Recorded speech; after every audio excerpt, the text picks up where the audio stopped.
But sir, do you think arts and the artists can be completely separated from the world of politics? Beh, diciamo, è difficile fare un ragionamento sulla responsabilità individuale di un intellettuale. In questo caso, un direttore d'orchestra come Josef. I don't think we should force intellectuals to take a position for or against the government. Like in the case of Vittorio, the famous conductor.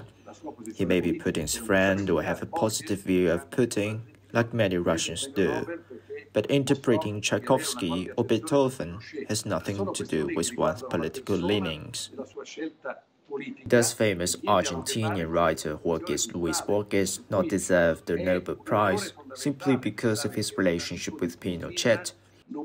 I think political choices have nothing to do with one's artistic achievements.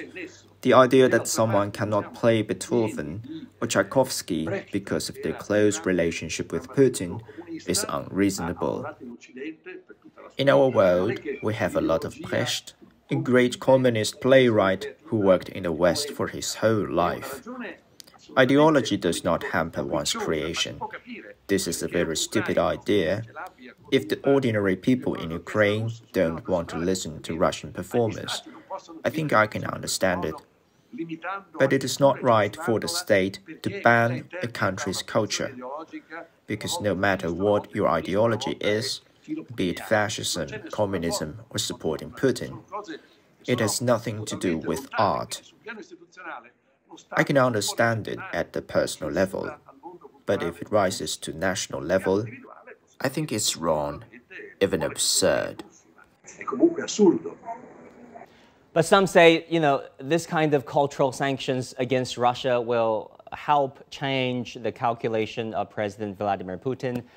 Do you think this is the case? Do you think cultural sanctions against Russia will somehow, have any impact on the situation in the battlefield?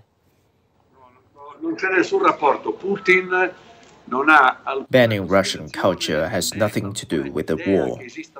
Putin may not care about Venice Biennale at all. He may not know about the event at all.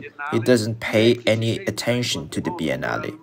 And he won't stop the war because Russia is banned from the Biennale.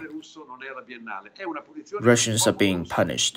This behavior is a punishment on Russian culture, not on Putin. We can impose sanctions on Putin.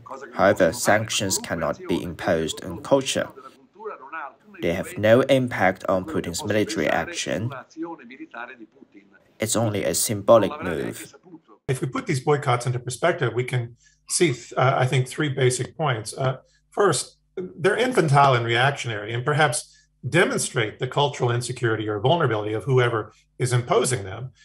Second, canceling art and literature is akin to negating truth and beauty, which hurts everyone. And third, these cultural boycotts pale in comparison to the much more tangible threats to Russia's standing, namely the fact that many perceive it as having initiated an unnecessary war and committing war crimes, and likewise the perceptions that Russia is not winning the war on the battlefield and is losing the conflict, not only militarily but also economically, given heavy sanctions. And I think when we put it all into perspective, these boycotts are significant. They tell us something about the West, but I think that there are much bigger concerns facing Moscow presently.